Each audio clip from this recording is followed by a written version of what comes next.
Considering my greatest fan Bompe, I'm forced to make a video guide on how to play a combat rogue, because Bompe is unable to do it without my guidance.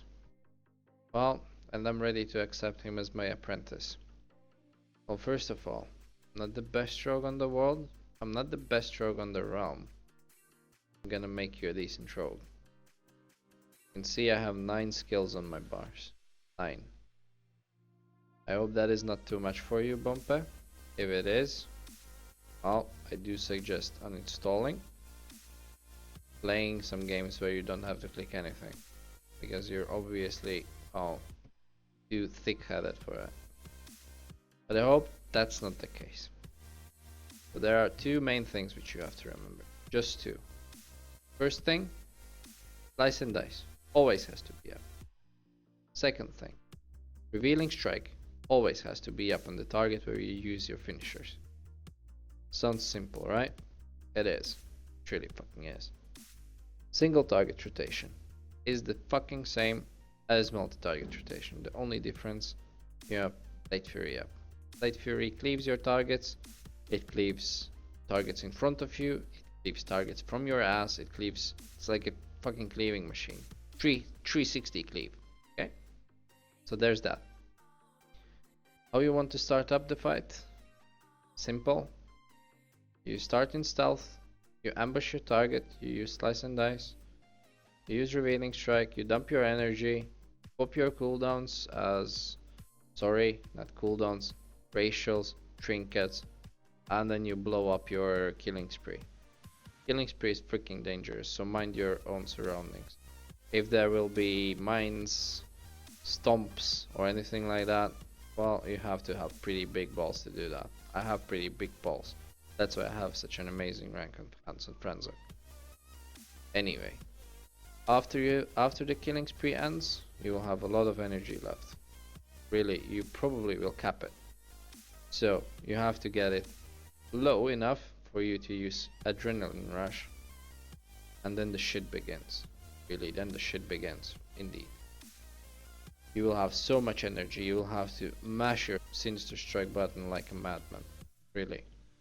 One thing I can say for sure, if you press Sinister Strike button like 5 times per global cooldown, and if you mash your keyboard very hard, you will do way more damage than if you will just click once. Really, it's confirmed. If you mash your keyboard, really, you do a lot more damage. Seriously, that's so fucking sick. And that's the biggest difference between me and Bombcat. Bombcat only probably just presses it a couple of times, and well, sorry, it doesn't work like that. You have to mash it, really have to pour your soul in it, and then you will do a lot of damage. Main finisher will be Eviscerate. Crimson Tempest, don't use it, it sucks. Maybe it will get buffed sometime 6.2, I don't know. Just don't use it. So Eviscerate is your main finisher. Use your cooldowns when they are up. Of course, depending on the boss, if you might die, then save them. So yeah, your single target rotation is basically just matching Sinister Strike and using Eviscerate as your finisher. It's the same fucking thing from multi-target. Really, it fucking is. There's nothing else to it. One last thing. It's Vanish and Ambush. You have a buff called Deep Insight. Well, you have 3 stages of Insight. Shallow Insight, Moderate Insight, and Deep Insight. Deep Insight increases your damage by 50%. In the case of Deep Insight, and if there are ads, you Vanish and use Ambush and you have Blade Fury up, you will do a lot of, truly fucking a lot of damage. And then you can use Premeditation, Vanish, Ambush again. In most cases you won't have any ads. Well, if you know that there won't be any ads on this fight, then just use them when you have Deep Insight. You have only 1 minute cooldown with a glyph on your Vanish, so it's good to use it, but I only use it on Deep Insight. On the other buffs or without it, I don't really see the point. Well, might be a DPS increase, might not be, I don't fucking know. really, I haven't checked it.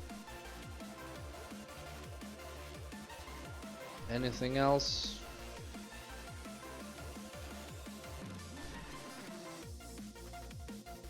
With the rest of the things, well, I do hope you have some basic knowledge, Bompe, at least.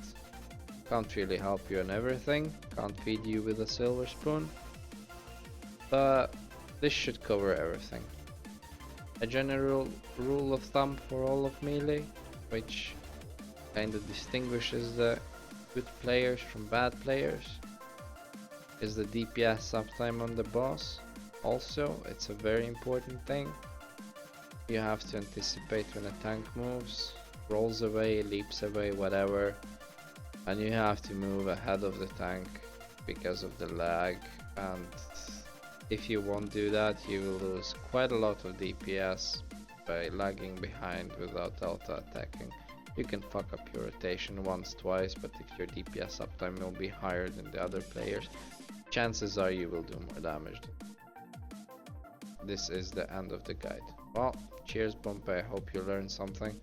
If you haven't, well, as I said, just fucking uninstall.